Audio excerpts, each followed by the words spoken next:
President गोकटो ग्राम पञ्चायत है। आज हाम्रो गोकटो ग्राम पञ्चायत अन्तर्गत 10 तारिक 5 महिना 2025 को दिन है ओबिसी अदर ब्याकवर्ड क्लासेसको बेन्चमार्क सर्वे विषय लिएर एउटा जरुरी सभा राखियो र सभामा ग्राम पञ्चायत अन्तर्गत है सबै कम्युनिटी जो आइडेन्टिफाइड कम्युनिटी छ जो कम्युनिटीलाई लिएर हामीले यो सर्वे गर्नुपर्ने उहाँहरूलाई बोलाइएको थियो है। विशेष गरेर कम्युनिटी भन्नुपर्दा राई, देवान है, मगर, थापा मगर भयो है, तपाईँको के भन्छ यो नेवार, भुजेलमा तपाईँको अब वैश्य भयो, खवास भयो है। र उनीहरूको यो के अरे ओबिसी सर्वे गरेर चाहिँ यो 2 दिनभित्रमा सोमबार बेलुकाभित्रमा हामीले यो फाइनल रिपोर्ट बुझाउनु पर्नेछ है।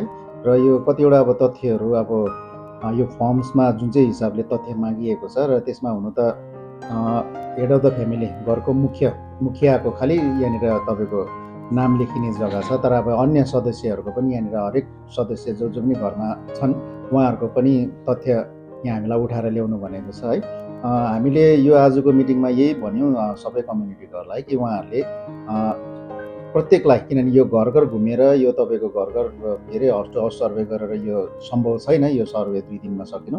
त्यसैले गर्दाखेरि हामीले यहाँ कोलबुङ हाम्रो यहाँ प्राथमिक कोलबुङ प्राथमिक पाठशालामा यो 2 दिने हामीले यहाँ क्याम्प राखेको छौँ र 2 दिनमा हामी जति सक्दो यो हामी सर्वे सक्ने प्रयास गर्छौँ र अब प्रयास गर्छौँ होइन, गर्ने नै छौँ, किनभने हामीलाई यो समय नै 2 दिनको दिइरहेको छ। यदि सरकारले हामीलाई यो अझै थप दिनहरू, किनभने अब नसक्ने रहेछ यो 2-4 दिन अझै लिएर भए पनि यो तपाईँहरूले सक्नुहोस् भन्ने निर्देश आयो भने राम्रो हो। तर पनि अहिलेसम्मको चाहिँ निर्देश अनुसार यति नै छ।